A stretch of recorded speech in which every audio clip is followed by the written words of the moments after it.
Hi, welcome to MMT Mondays. I'm Jeff Ginter with Real Progressives. Thanks for joining us. Thanks for coming back every week. Tonight we're going to do something a little different. Mathew Forstater is a PhD economist out at the University of Missouri, Kansas City, and he did a wonderful web series called Money, Jobs, Debt, Economic Common Sense. Each week he did basically no more than 10 minutes per episode, closer to 5 to 10 minutes, and just covered a different aspect. He covers money, he covers debt, he covers the federal job guarantee, he covers a lot of different things per segment. Tonight we're just going to put them all together, so you can have just a crash course in the economy from one of the best, from Mathew Forstater. So, enjoy.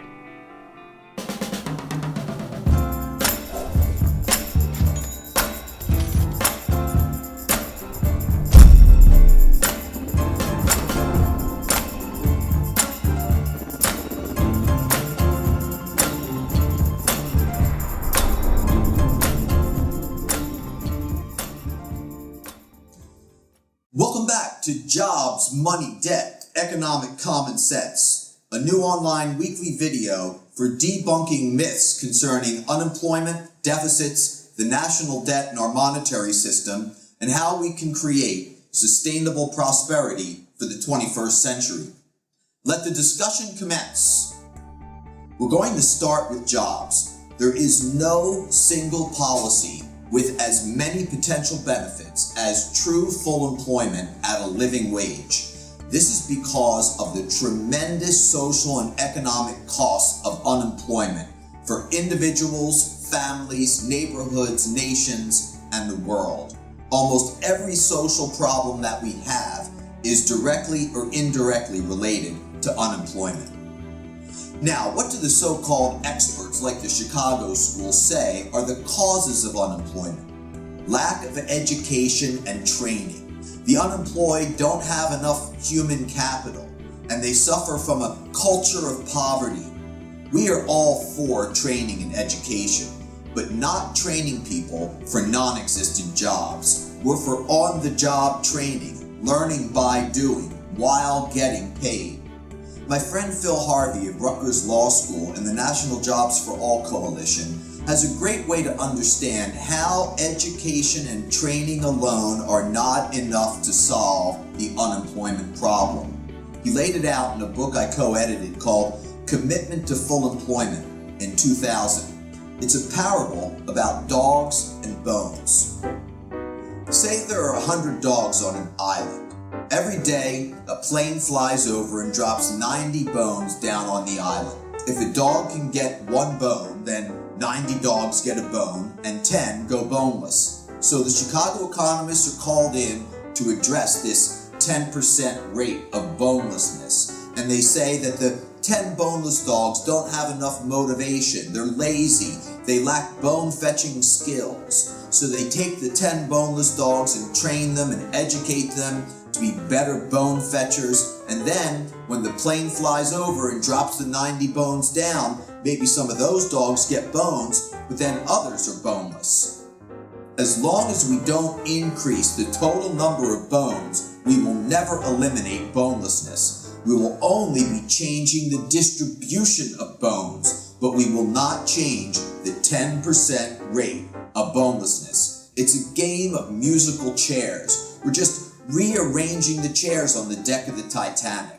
The only way to solve the persistent bonelessness is to increase the total number of bones. If dogs could get more than one bone, then it would take even more than 100 bones to ensure at least one for every dog. So, the dogs are the labor force and the bones are the jobs. Unless there are at least as many jobs as job seekers, we will never eliminate unemployment.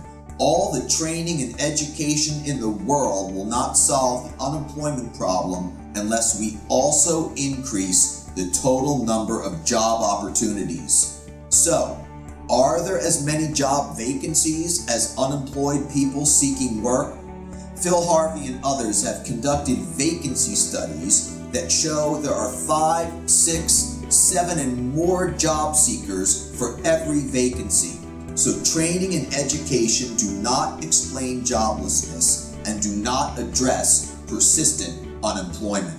We need to increase the total number of employment opportunities. Then, of course, education and training are great.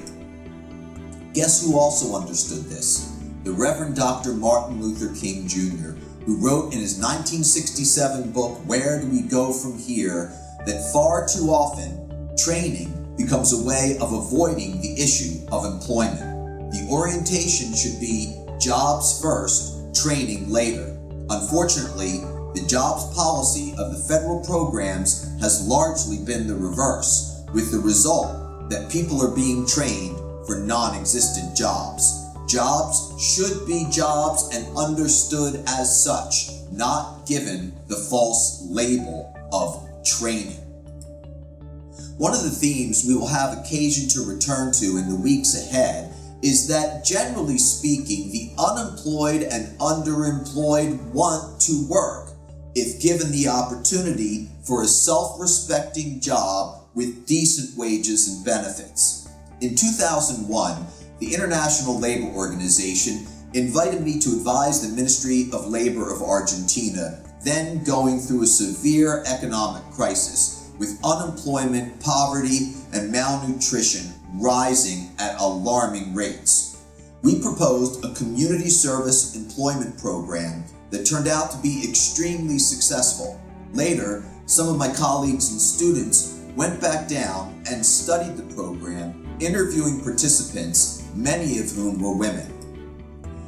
Participants were asked to rank various characteristics of the program, such as, I contribute to the community, I learn new skills, I work together with others, I earn an income, and so on. Recall, these were very poor people. I earn an income was 4th or 5th on the list, after things like I contribute, I learn, and I work.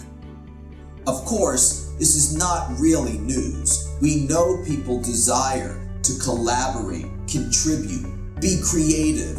These are very normal tendencies, part of being human. We have to increase the opportunities for people to learn and earn. That starts with increasing the total number of jobs.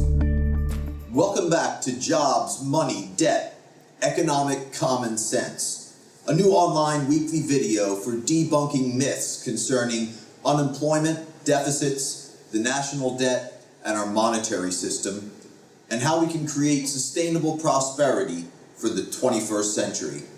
Let the discussion commence.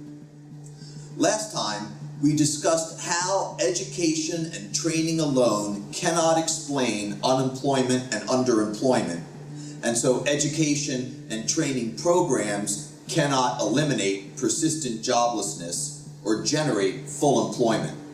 We have to increase the total number of employment opportunities.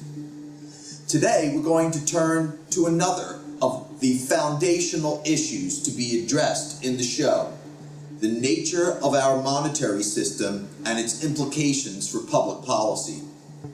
Back in the early 1990s, when I was a PhD student in economics at the New School for Social Research in New York, I started teaching introductory economics courses around the metro area to make some extra scratch.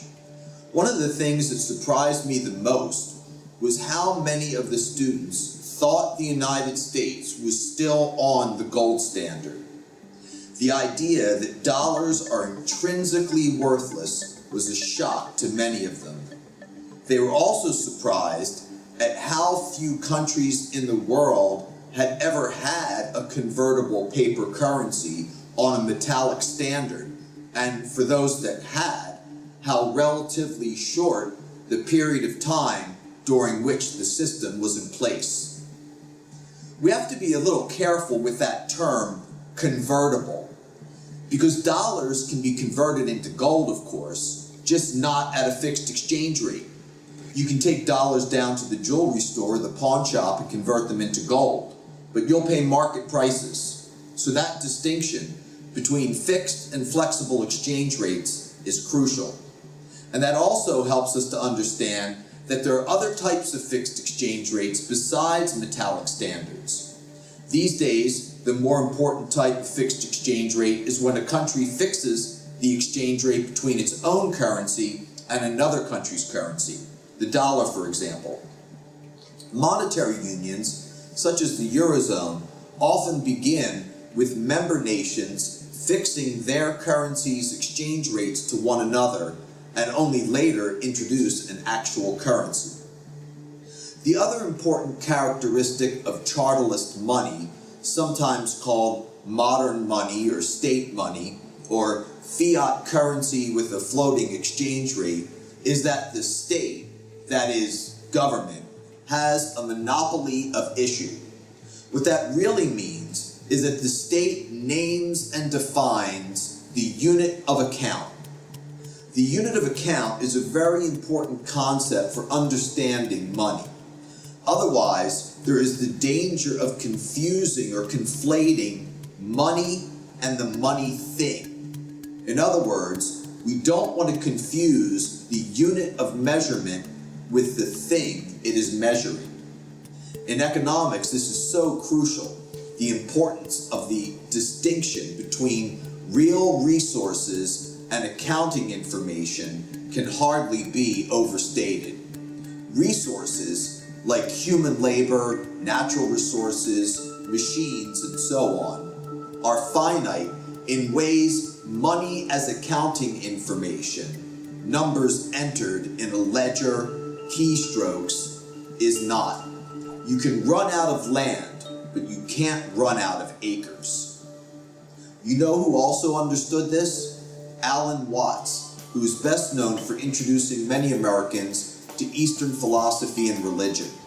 In an essay on money versus wealth, he wrote that it was just as if someone had come to work on building a house and the boss had said, "Sorry, baby, but we can't build today. No inches." What do you mean, no inches? We got wood, we got metal, we even got tape measures. Yeah, but you don't understand business. We've been using too many inches, and there's just no more to go around. Warren Mosler has made a similar point by emphasizing that no matter how many goals Cristiano Ronaldo has made, the stadium never announces, "Sorry, ladies and gentlemen, we must suspend the match. We've run out of points." Absurd, right? But this is precisely the mistake that Al Gore made when he argued that to save Social Security, we needed to take the budget surplus and put it in a lockbox so we wouldn't run out of money in 75 years when your kids are ready to receive their benefits. So in 75 years, we open up the lockbox and take out the green pieces of paper. But if we have no food or houses or schools, what good are the green pieces of paper going to do us? On the other hand, if in 75 years productivity is continuing to increase so that the working population is able to produce enough food for themselves and the non-working population, then we can always make the green pieces of paper. And we don't even have to worry about running out of paper and ink, because these days it's all electronic transfer and online banking. We can no sooner run out of money than we can run out of numbers. This is another reason why the national debt clock is so truly ridiculous. Yet because it is used to scare people like the elderly and others who depend on Social Security to live, it is not funny.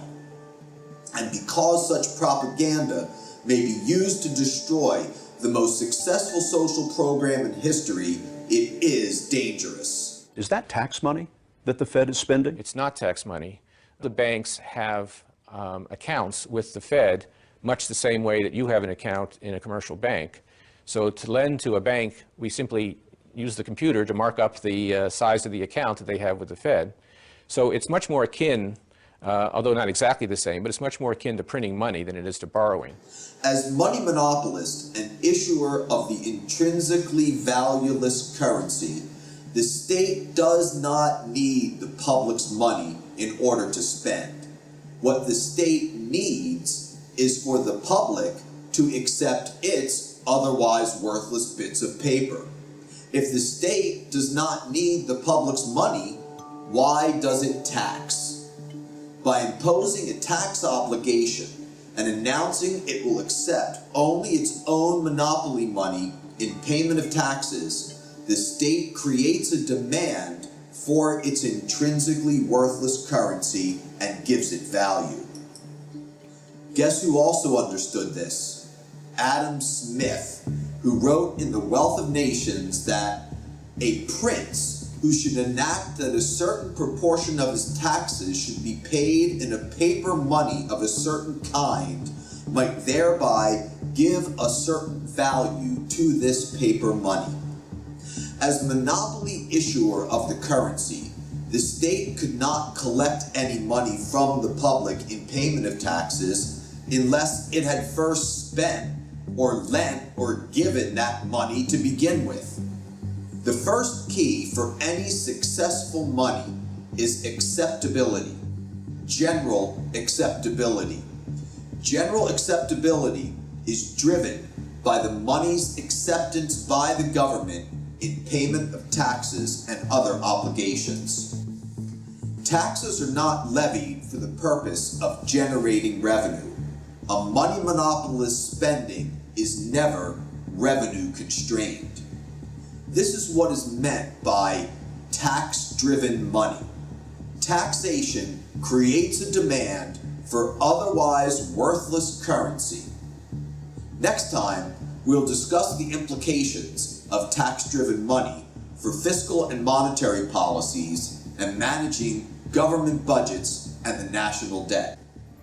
Welcome back to Jobs, Money, Debt, Economic Common Sense, a new online weekly video for debunking myths concerning unemployment, deficits, and the national debt and our monetary system, and how we can create sustainable prosperity for the 21st century. Let the discussion commence. The old line from the early 1970s, "We're all Keynesians now," has been attributed to both Richard Nixon and Milton Friedman. And Herb Stein even wrote, "We're all functional financiers now," though he was largely conflating functional finance and the deficit dove views. But increasingly, since the 1980s, a more accurate statement would be, "We are all deficit hawks now." Hawks see government budget deficits and the national debt as almost always and everywhere bad for the economy. We hear the same tired arguments over and over again from politicians, journalists, and yes, from economists. Government budget deficits cause inflation. Deficits cause high interest rates. Various versions of the old crowding out argument that deficits are partially or fully offset by reductions in private spending. So I would always make the case that continuing the addiction of spending and deficits and printing money, manipulating the economy is much, much worse than taking your medicine, which would mean that you got to quit and you just can't wean it off. So I would say you ought to face the consequences. But that won't happen unless people decide what kind of government they want. If they want governments to police, where we have a military that polices the world, and we have an endless welfare state, you can't do it. They're not going to happen. As I've pointed out many times, the key to understanding the economic theory underpinning these arguments is that deficit hawks view the macroeconomy from the standpoint of neoclassical economics. And the two pillars of neoclassical macro are the pre-Keynesian supply-side ideas that the market system tends to full employment in the long run, and that savings determine investment through changes in the rate of interest. The latter is the old loanable funds model that Keynes effectively demolished in the 1930s. Now, as far as the argument that deficits cause inflation, everyone agrees that because deficit spending increases demand, if the economy is at or very close to full employment, increasing deficit spending will cause inflation. The difference is whether the economy tends to be at full employment. If there's considerable slack in the economy, then deficit spending will increase output and income rather than prices. Likewise, if we are at full employment, then government spending can only employ resources if those resources are taken away from some other use, crowding out. But the crowding out and the argument that deficits cause high interest rates is also made from the perspective that all spending financed by borrowing, including government spending, depends on a pre-existing pool of savings. If deficits are financed out of the same relatively fixed supply of savings, then increased competition from the government to borrow bids up interest rates, and if government borrows some of that savings, less is available for the private sector to borrow, crowding out. Of course, setting aside for the moment a better theoretical understanding of the macroeconomy and the financial system, history and empirical evidence seem to refute these views. We've had good-sized deficits with interest rates and inflation at historic lows. The interest rate argument also is puzzling, given the widespread acknowledgement these days that the central bank controls short-term rates. This is why it's become much more common these days for the deficit hysteria arguments to be made in terms of either the national debt is a burden on future generations, or the economics is abandoned, and the hawk arguments are made in terms of anti-government politics or 19th century Victorian morality.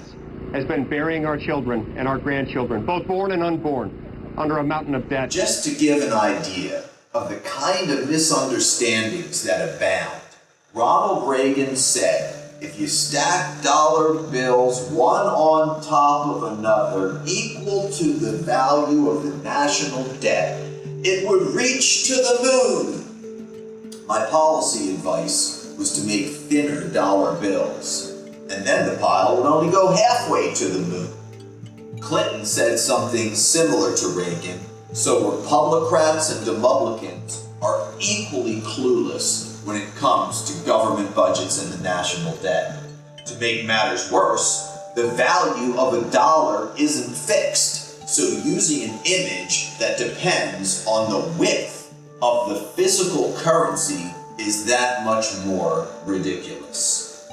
Another example of how otherwise bright people become dim as a doorknob when it comes to budgetary policy, Al Gore talked about putting the Social Security Trust Fund in a lockbox to ensure it would be there in 75 years. If we lock the green pieces of paper away, then in 75 years we take them out, but we don't have the goods and services needed, what good does the money do us?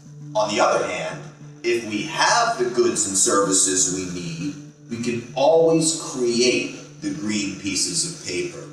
The Social Security question is not about money. It is about whether, in 75 or however many years in the future, the working population at that time will be productive enough to produce the food and housing and other necessaries for itself and the non-working population at that time. That is not about money at all, but about real resources and productivity. It is also not about any intergenerational transfer of resources. This would all be funny if lives and livelihoods were at stake here. Imagine the human costs if Social Security programs were destroyed because it was thought government was going to run out of money. That would be like the math teacher saying, class is canceled, we've run out of numbers, with school budgets cut because we can't afford to educate our children. That last example seems painfully close to reality. Welcome back to Jobs, Money, Debt, Economic Common Sense, new online bi-weekly video for debunking myths concerning unemployment, deficits, the national debt in our monetary system, and how we can create sustainable prosperity for the 21st century. Let the discussion commence. Last time, we began to discuss government budgets and the national debt, looking at the deficit hawk arguments and other contemporary misunderstandings concerning money and fiscal policy. This week, we'll continue with this, but I also want to step back in our discussion and pick up on some of the issues we raised 2 weeks ago when we talked about modern money as a way to go deeper into functional finance. To sum up from that episode, by modern money, we mean money that has no intrinsic value and is not convertible into any other commodity or currency at a fixed exchange rate. Since the state is also the money monopolist, it doesn't need revenue from taxing or borrowing in order to spend. The state imposes a tax payable only in its own monopoly money to create a demand for this intrinsically worthless currency and give it value. It should be clear that there are crucial differences between the state as currency issuer and households, firms, and even local governments that are currency users. This reveals the fallacy of the analogy often made by politicians and the media between the government budget and a household budget. A currency issuer's spending is not going to be revenue constrained. Currency issuers spend by issuing currency. They don't operate with a financial constraint. In modern money systems, in which government issues its own non-convertible floating currency, government spends by crediting a bank account or writing a check. Logically, the state couldn't tax or borrow its own monopoly money before it had spent or lent it into the economy.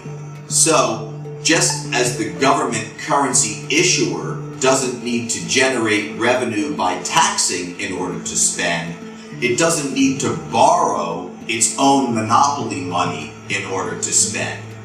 The purpose of government bond sales is not to raise revenue, but to manage aggregate bank reserves and set short-term, overnight, or interbank interest rates. We'll go into this in more detail in future episodes.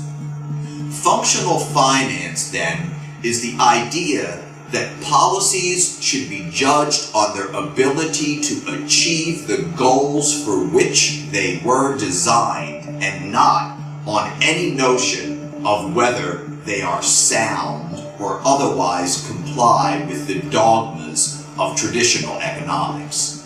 What matters are the effects of any particular budget stance or policy. If we're running a deficit and the economy is prospering, who cares if we have a deficit? And if we have a balanced budget and the economy is tanking, who cares that we have a balanced budget? What matters are the effects of any particular budget stance. As I wrote in an article back in 1999, promoting a balanced budget or paying down the national debt, regardless of the macroeconomic effects should be called dysfunctional finance. For every buyer, there must be a seller. For every purchase, there is a sale of exactly equal value.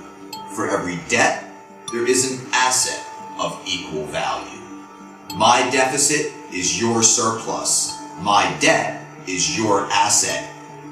It is impossible for there to exist a debt somewhere in an economy without there being corresponding wealth in that economy of equal value. And if the debt decreases by some amount, it must be the case that wealth decreases by the same amount. Assets equal liabilities. It's double entry bookkeeping. Yet the government budget deficit is discussed by politicians and journalists as if it exists in isolation. No one asks how it shows up on the other side of the accounting ledger. The national debt is discussed as if it exists in isolation.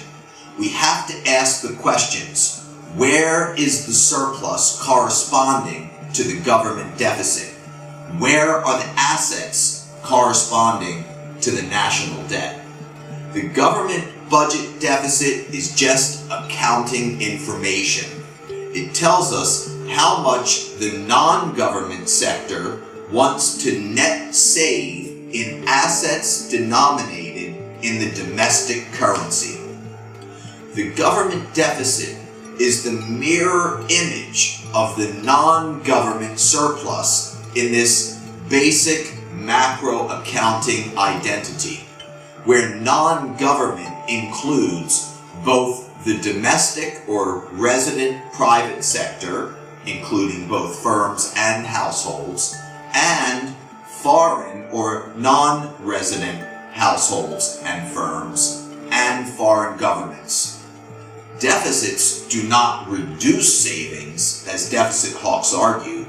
Deficits create savings. If you want to decrease the budget deficit, then you're going to have to decrease the non-government surplus. If you want to eliminate the government deficit, you're going to have to eliminate the private sector surplus. If you want to run a government surplus, you're going to have to live with a private sector deficit. If you want to lower the national debt, you're going to have to lower national wealth by the same amount. Let's change the fear-mongering national debt clock near Times Square in New York City and all over the internet to the national wealth clock. As Nobel Prize winning economist William S. Vickery put it, the public debt is not an economic sin, but an economic necessity. Welcome back to Jobs, Money, Debt, Economic Common Sense, a new online weekly video for debunking myths concerning unemployment, deficits, the national debt, and our monetary system, and how we can create sustainable prosperity for the 21st century. Let the discussion commence. This week, we're going to return to our discussion of unemployment and job creation by considering the social and economic costs of unemployment and benefits of full employment. When we survey the tremendous social and economic costs of unemployment and underemployment, we can really understand the benefits of full employment and why full employment is good for everyone. To begin, when individuals are unemployed, they're without a means of supporting themselves and their families. They face increasing financial insecurity and a lower standard of living.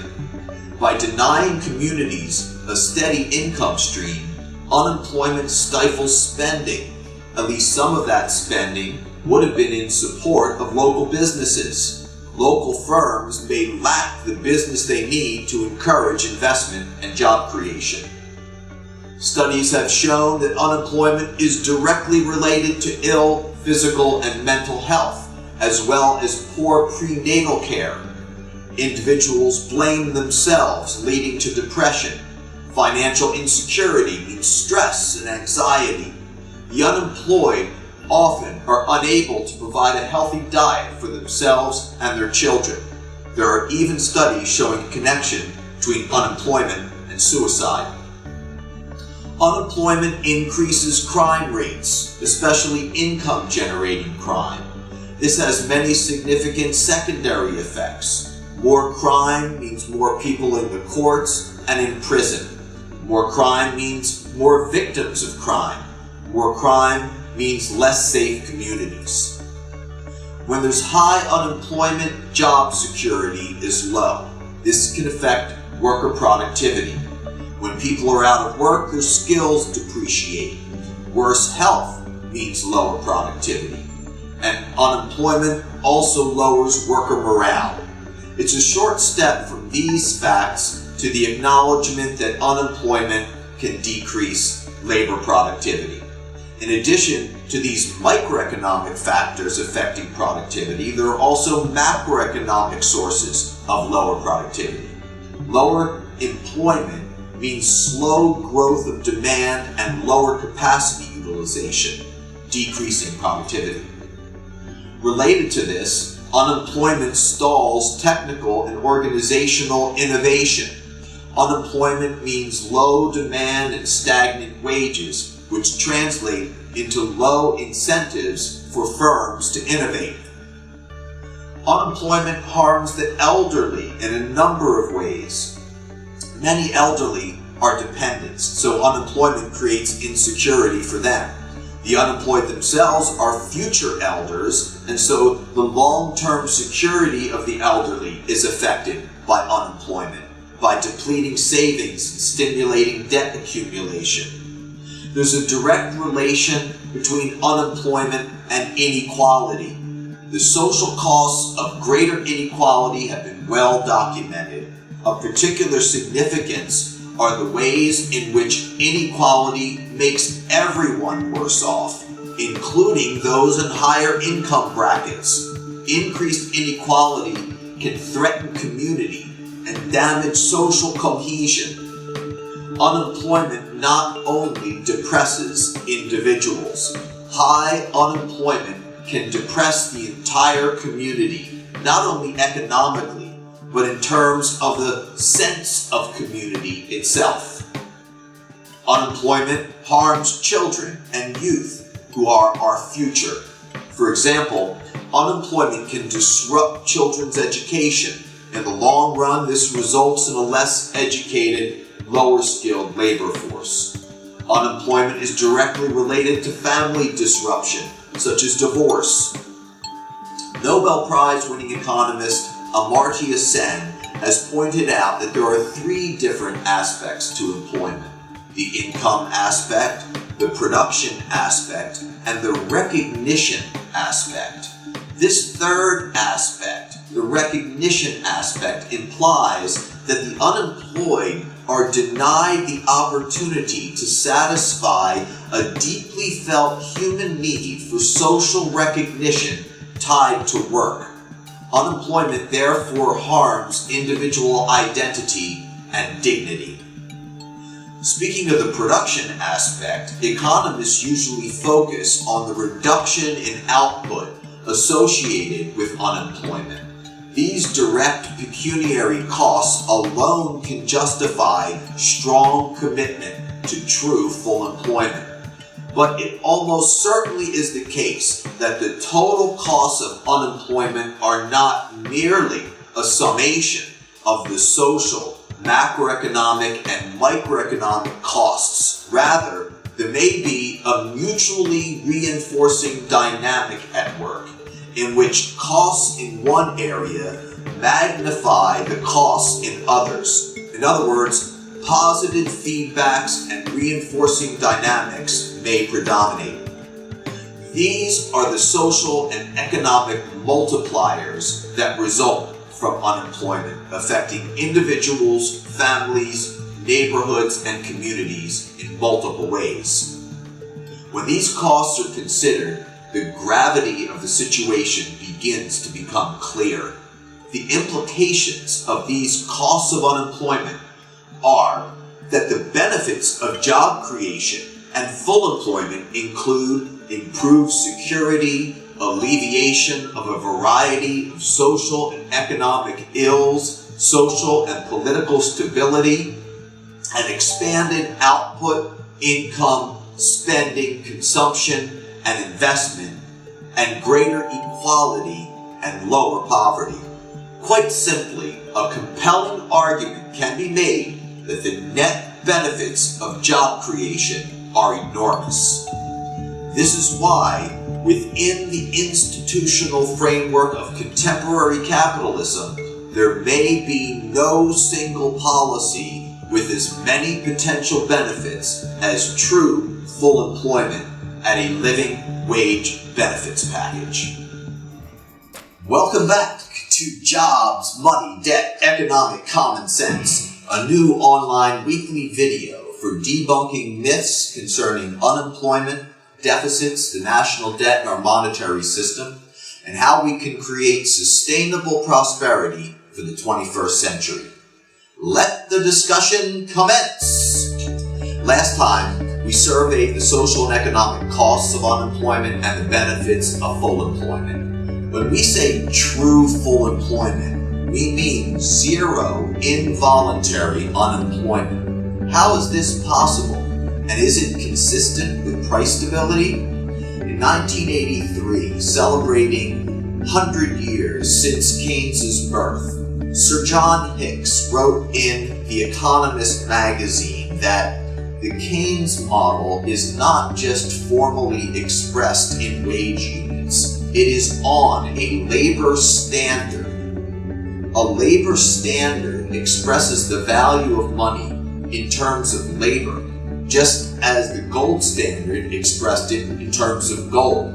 But the old gold standard did not just express it, it fixed it, for it had a mechanism for fixing it. But there is no bank, no authority, which can guarantee the convertibility of money into labor. Why should the level of money wages be dependable? The idea of public service employment has been around for many years, decades, even centuries, but it had never been put forward as a proposal that would satisfy the institutional requirements for a functioning labor standard. In Warren Mosler's soft currency economics, the federal government, viewed as a consolidated treasury and central bank, acts as the employer of last resort, converting money into labor at a fixed money wage. The scheme provides full employment and price stability, just as, in theory, the gold standard fully employed gold and maintained stable prices by fixing the price of gold in terms of the currency. Beginning in 1996, shortly after I received my PhD, I began to work with a small group of colleagues to expand and elaborate this idea of a job guarantee program designed to satisfy the requirements of a functioning labor standard. Under the job guarantee program, government offers community service employment to anyone ready and willing to work who cannot find a job in the private sector or a regular public sector. No means tests, no time limits. The program therefore acts as a powerful automatic stabilizer with job guarantee employment fluctuating counter-cyclically. Instead of some workers alternating between employment and unemployment with the expansion and contraction of the macroeconomy, they will alternate between non-job guarantee employment and job guarantee employment. Job guarantee workers learn relevant skills as training and retraining should be an important component of every job guarantee job. Actually, just remaining employed rather than entering the ranks of the unemployed will serve to maintain the skills and knowledge of workers, as unemployment is known to result in the deterioration of skills and knowledge. Job guarantee workers will be engaged in socially useful activities but they will not duplicate things already being done in the private sector or regular public sector. Importantly, job guarantee activities will not compete with the private sector, and the public sector will not be permitted to substitute government employees with job guarantee workers. The job guarantee program provides full employment without the structural rigidities normally associated with high levels of employment and capacity utilization.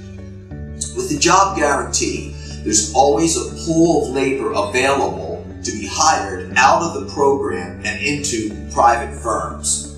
Currently, this kind of flexibility can only be maintained by keeping people unemployed. In other words, in the current system, flexibility comes at an unacceptably high cost. The job guarantee also allows for geographical flexibility and therefore minimal dislocation for job guarantee workers and their families, neighborhoods, and communities. There are significant regional and local differences in unemployment rates. Locational flexibility means that job guarantee employment need not cause disruptive dislocation for workers. Rather, employment opportunities can be located where there are unemployed. The local administration of job guarantee programs will facilitate this approach. The national government pays the basic job guarantee wage benefits package, but local governments and neighborhood associations administer the program. Local administration has a number of advantages over a centralized bureaucracy. Local communities know what needs should be prioritized, and local traditions will be respected. The program promotes increased interaction with one's neighbors, and in this and other ways can strengthen community ties. The program therefore promotes mutual aid and reciprocity.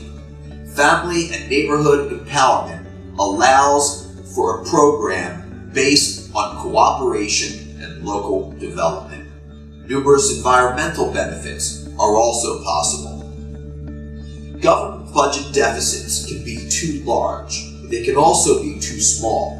A well-designed job guarantee program ensures that the budget deficit is never too large or too small, preventing both unemployment and inflation. As long as there is unemployment, government hires workers, allowing the budget deficit to increase. The deficit will stop increasing when there's no more unemployment, and total spending in the economy is sufficient to purchase the full employment level of output. The job guarantee is the only means of achieving the right to employment, found in numerous governmental and other documents, including the United Nations Universal Declaration of Human Rights. Employment is also central to the Millennium Development Goals. Moreover, it is the key to the attainment of many other important rights, including ample and adequate nutrition, housing, and standard of living for all. The question is not, can we afford full employment, but rather, why should we put up with the tremendous social and economic costs of unemployment when we can implement the job guarantee program to satisfy the requirements for a functioning labor standard? Welcome back to Jobs, Money, Debt, Economic Common Sense, a new online bi-weekly video for debunking myths concerning unemployment, deficits, the national debt and our monetary system, and how we can create sustainable prosperity for the 21st century. Let the discussion commence! Last time, we introduced the job guarantee program for attaining true full employment, as well as many other benefits. One question often asked is, won't it be inflationary? Let's start with a reminder of what exactly is inflation. Inflation is a large or excessive, unexpected persistent increase in the average level of prices or the general price level. It's not, for example, just a one-time adjustment. Some fear that so-called printing money is inflationary. Actually, printing money can have no effect on the economy whatsoever, independently of government spending, lending, or giving of money.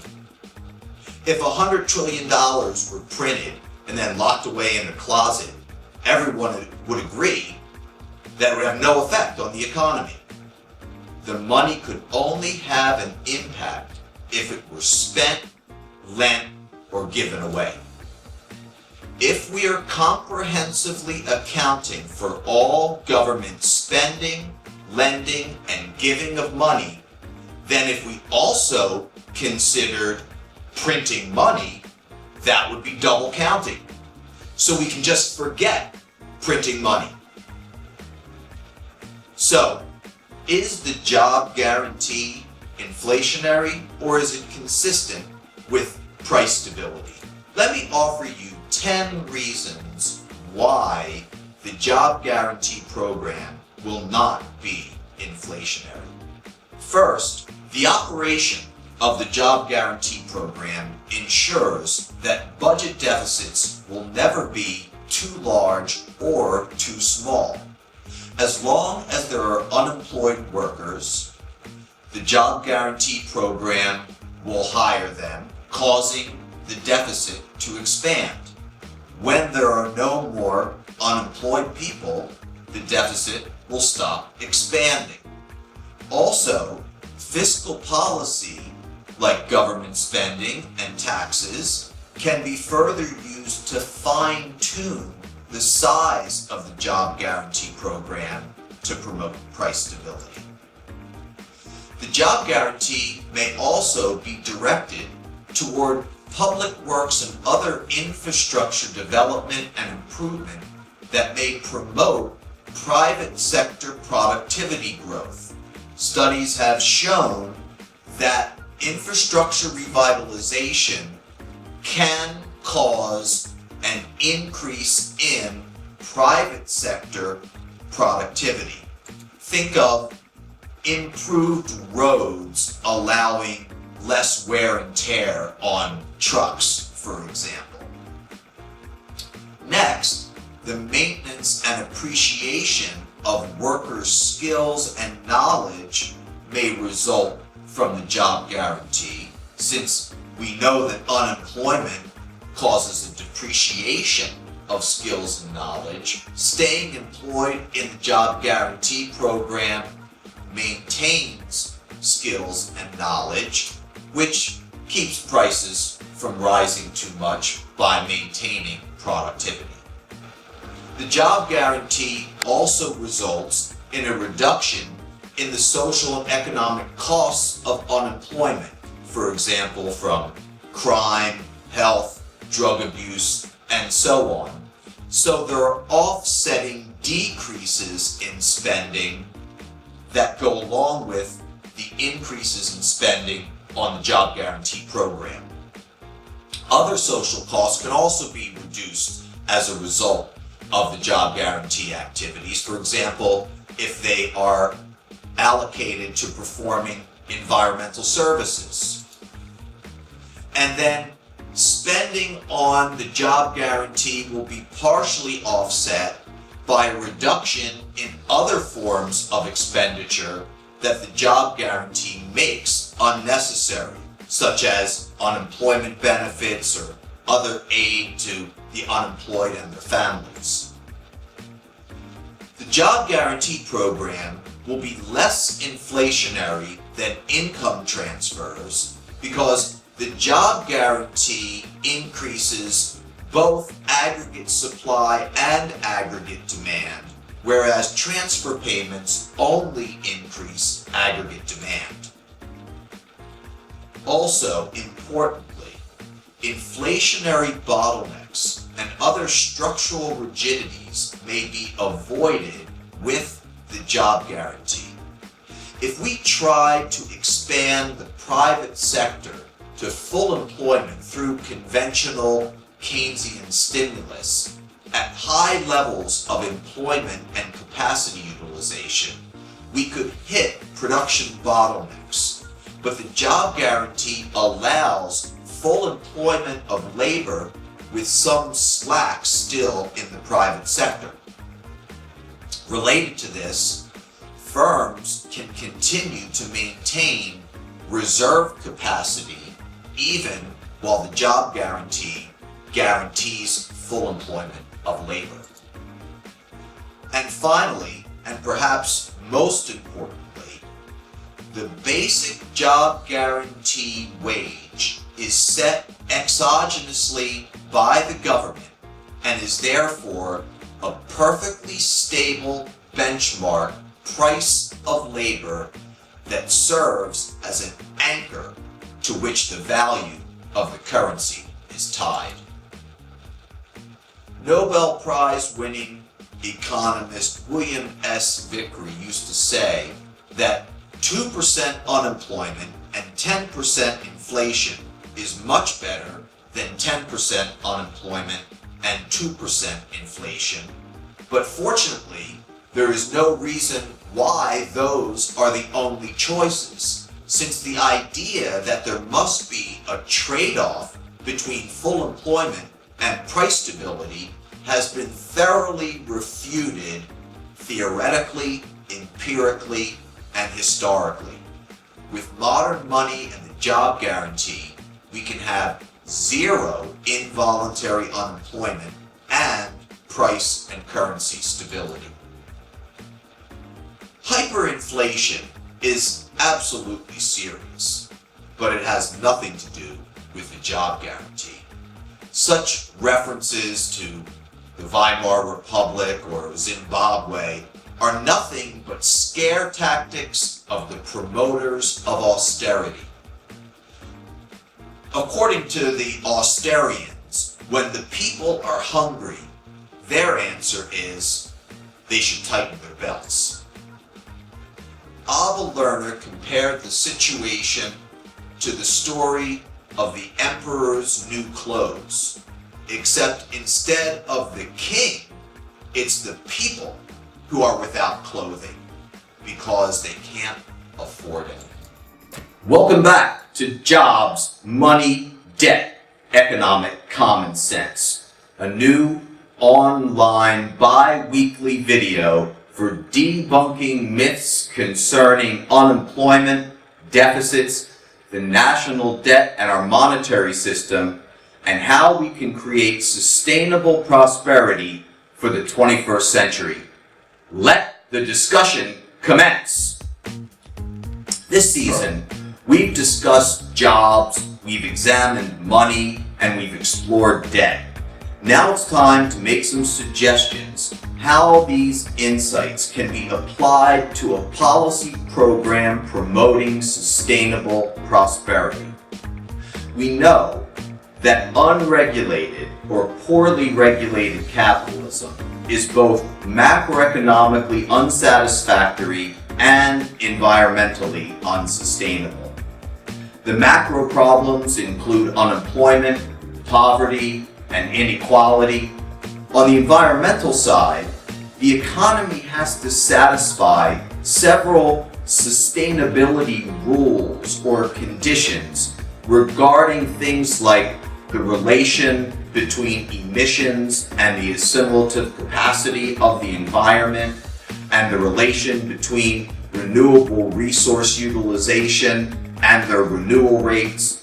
And then there is the issue of exhaustible resources and the possibilities for structural and technological transformation towards soft energy and production and consumption based on renewables.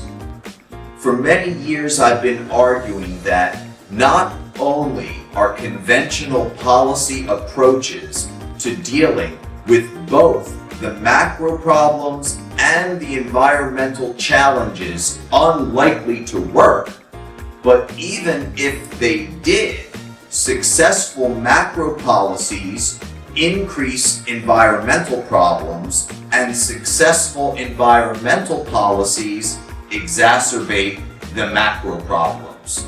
So there is a sense in which full employment and environmental sustainability appear to be incompatible goals. What I want to suggest is that the job guarantee program can be used to promote sustainability, and combining ecological tax reform with functional finance can also assist in moving towards sustainable prosperity. First, we need to understand that the effectiveness of public sector activities, such as those in the job guarantee program, should not be evaluated according to the same efficiency criteria used in the private sector. The job guarantee is not for profit, so minimizing private costs is not the primary measure of success.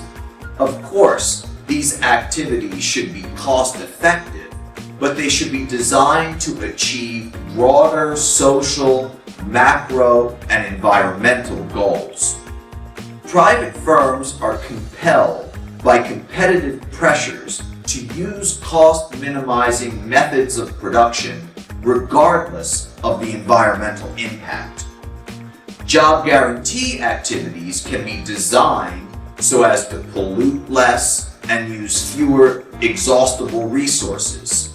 Even if the job guarantee activities perform no explicit environmental services, an economy brought to full employment through the job guarantee would be more sustainable than if the private sector were expanded toward full employment. So that is the first way that the job guarantee can be used to promote sustainability. The second way is that some of the job guarantee activities can perform environmental services, and a section of the job guarantee program can be a green jobs core.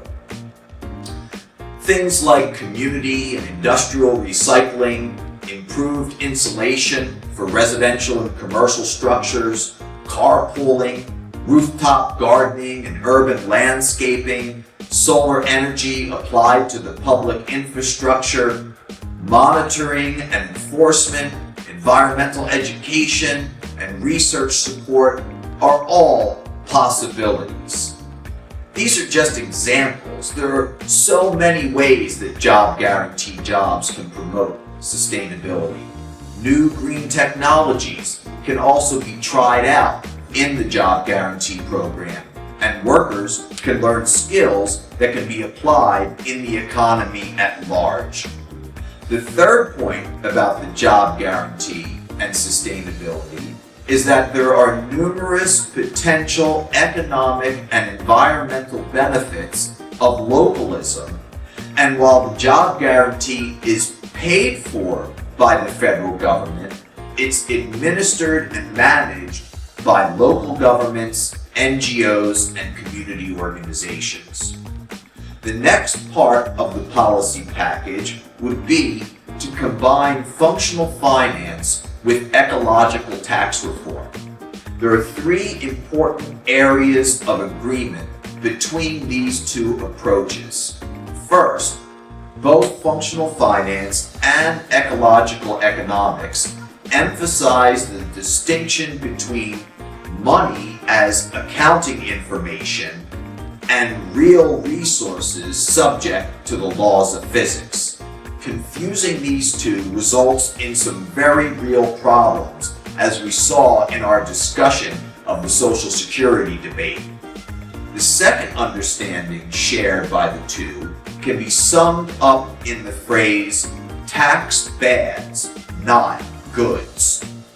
We should tax behaviors we want to discourage and not those we want to encourage.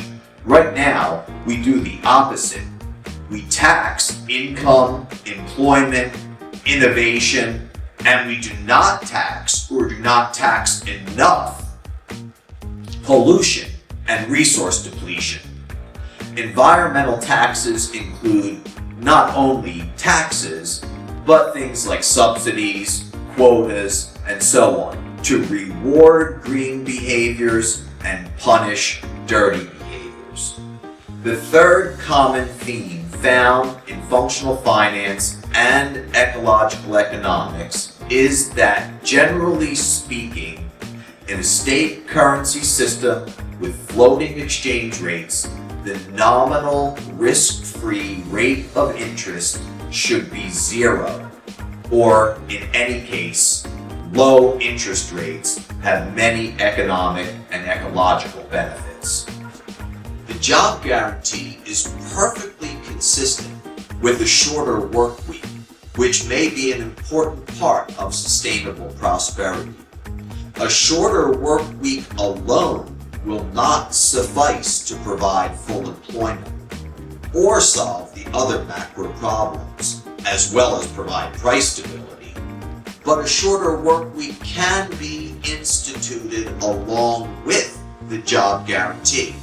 So it is a short step from modern money, functional finance, and the job guarantee to green jobs and ecological tax reform. Of course, other policies will be required for a full transition to a sustainable economy, but this provides a very good framework to start, while also promising to alleviate the problems on the macro side by eliminating involuntary unemployment. This has been an exciting first season of Jobs, Money, Debt, Economic Common Sense. In the future, we'll be adding some new twists, including guest interviews and reports from the field. The discussion has commenced. Let it continue. Hi, welcome back. So, what did you think? Let us know in the comments. Tell us what you thought about what you just saw. Was it a mind-opening experience? Does it make you want to go deeper? Who are you and how did you come to economics? How did you come to MMT? Let's have that conversation. And then let's have you share this around so that more people start to understand how the economy actually works. And Mathew Forstater did a great job of laying it all out in 5 to 10 minute increments. But I gotta be honest with you, it's not gonna happen any other way than us sharing information like this. All the politicians, all of them, can't trust them. Even the ones you really want to trust, you can't afford the luxury of trusting them. They may or may not do what is right because it is right. Maybe, maybe not. But we don't have the luxury of time anymore to give anyone the benefit of the doubt. The only way things are going to change is if people want to change. And they're not going to want to change if they think there's no point. If they think that, I'm sorry, the federal government just can't afford XYZ policy, it's too expensive. Or I'm already too heavily taxed. I can't afford any more out of my paycheck. These people want a Green New Deal, and they want single-payer healthcare, and they want a whole host of progressive policies, but they won't do anything about it because they're convinced that there's no point because there's just no money. Or worse, they'll try to tax the rich first and lose that fight, as they always do, hitching their ride onto the success of that almost impossible battle. And so we don't get the rest and we all die. The only way we're going to be able to move forward is to get enough people to understand how the economy actually works, how it actually functions. So we understand that affordability is off the table. It doesn't matter how much. It matters if we have the real stuff to get it done. And if we do, then we live. So please share this around. Talk about this with your friends, with your neighbors, with your family members. And we'll see you next week. Bye-bye.